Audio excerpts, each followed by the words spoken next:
This week on HomeKit News, the Wemo Smart Dimmer with Thread.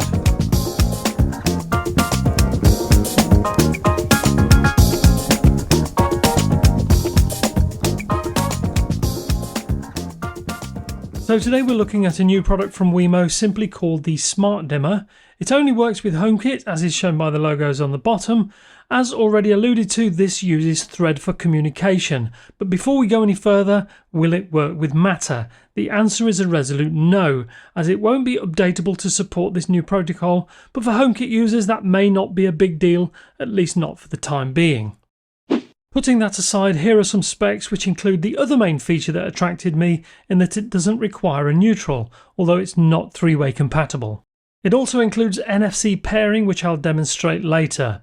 In the meantime, what's in the box? Not a lot, to be honest. There's a decent manual in English and French, along with the dimmer switch itself. Although overall visually it's a bit larger than a standard US size switch due to the wall plate, it is actually a standard size switch. One thing I do like is that the dimmer uses the same design aesthetics as the stage scene controller, as you can see here. As already mentioned, this fits into standard switch boxes, although it's going to be deeper than a typical dumb switch, of course. What's great about this switch is that it has both screws and holes to connect your wires, so no need for those plastic connectors. So the four connections are for the load, the line, neutral wire if you have one, and earth. I only have load and line, so I won't be using either earth or neutral in this case. So let's quickly take off the front faceplate, and as expected, the fittings are standard with just two screws along with a HomeKit code on the base, which also has NFC pairing if your phone supports it. It's roughly 1 inch deep, but as you don't need connectors, you should have a bit more space to play with in the switch box. All in all, it feels solid in the hand and seems well constructed with nice matte plastic. The last part is a jumper wire for neutral wires, but as I don't have those, I won't be using it.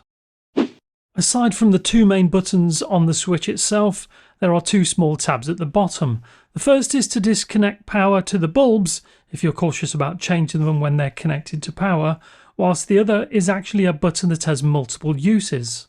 So for the first tab, you can see you simply pull it out to disconnect the power to the bulbs. As the other tab has multiple functions, I'll go into that in a bit more detail later on. As for the buttons themselves, the recesses make it easy to press them accurately, even in the dark. At present in the bathroom, I'm using a Hue and HomeKit compatible Zigbee smart switch by a company called Runless Wire, controlling two Hue bulbs. But as I'm in Taiwan, things aren't quite what they seem, as here the switches are fitted in landscape, not portrait. Don't ask me why. I originally got a couple of dimmable bulbs purchased from IKEA, although you'll see later why these aren't great. I've now wired up the switch ready for the HomeKit setup, and as it uses NFC, I'm going to take advantage of that, and I'm happy to report it worked first time. Back of the net. So as you can see, even though it's a switch, it does identify as a light bulb by default, but you can choose from a reasonable selection of lighting icons once it's all done. It did take a bit of time to connect, but it did do so first time, I was glad to find. So with all the other setup done quickly, I just needed to fit the wall plate and we're ready to start using it. This can do more than just on and off, which I'll look at later, but as you can see, it works just as expected when it comes to a smart switch. So I'll just take a look at the Wemo dimmer in the Home app, which reveals the one tile. But as of iOS 16, you can tap on the icon itself for on and off, or tap elsewhere on the tile to get to the dimmer slider as seen here, but with no colour controls obviously. You also get the option to use automations as standard, but if you're still on iOS 15, please do update. I think it's very nice. As it's a Thread device, I'll quickly jump into the Eve app now. So you get the same controls you would get with any HomeKit app or device, which in this case is really just on and off and brightness again. But the Eve app is great for checking out the state of both your Thread devices and the Thread network. This section shows all your Thread devices, including the dimmer, and although it doesn't have a neutral, it still shows us having router capabilities, which is great news.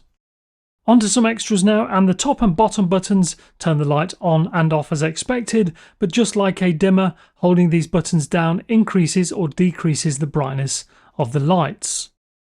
The multifunction button I mentioned earlier does different things depending on how long you press it. So for 6 seconds, a factory reset, whilst 2 seconds, a simple restart. However, if you press this button in combination with the on or off buttons, you can also set custom maximum and minimum brightness levels in cases where your bulbs are either too bright at 100% or too dim at the standard 1%. To activate these custom brightness levels, you can simply double tap on the relevant buttons instead of having to press and hold them, which I think is quite a nice feature. I mentioned the bulbs I bought from IKEA, and if you watch here you'll see the bulbs strobe for a second when I turn them on. Now the bulbs don't always do this behaviour, but it's less than ideal, so after speaking to Shane Watley, he recommended some GE bulbs that have since worked fine, so thanks to Shane for his advice. One minor thing I noticed is that normally the LED on the switch flashes white when directly controlled, but if you control it via a wireless switch like the hue dimmer I have here, the LED will flash green.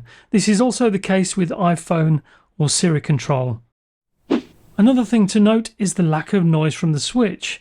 With the Aqara switch you can clearly hear a click when it's operated, but with the Wemo you literally hear no sound. Now I don't know if this is typical of a dimmer switch, but it's great all the same. On to the pros and cons, and as it's a thread-enabled device it already gets my vote from the start, especially as it's the first dimmer with thread. I'm also really happy to see the no neutral option all in one switch, which isn't something you see too often. Like their wireless button, Wemo has ensured this switch will fit standard Decora plates, so that's another plus. And as it's exclusive to HomeKit, there's no third-party app to install or account to set up. Not having to use wire connectors does save some space, and to have 2 options to connect your wires is going the extra mile for me. The only odd thing is that with Matter just around the corner, it seems very odd to be releasing something that's not going to be Matter compatible. Still, it's not going to make any meaningful difference to HomeKit users, at least not for a while. So that's our hot take on the Wemo dimmer switch with thread, but if you've got any questions or comments, please do make use of the section below and I'll reply. If you haven't subscribed already, please do so, as I've got a ton of stuff to come and you wouldn't want to miss out, I guarantee it. In the meantime, stay safe and go vegan for a week. It'll do you some good.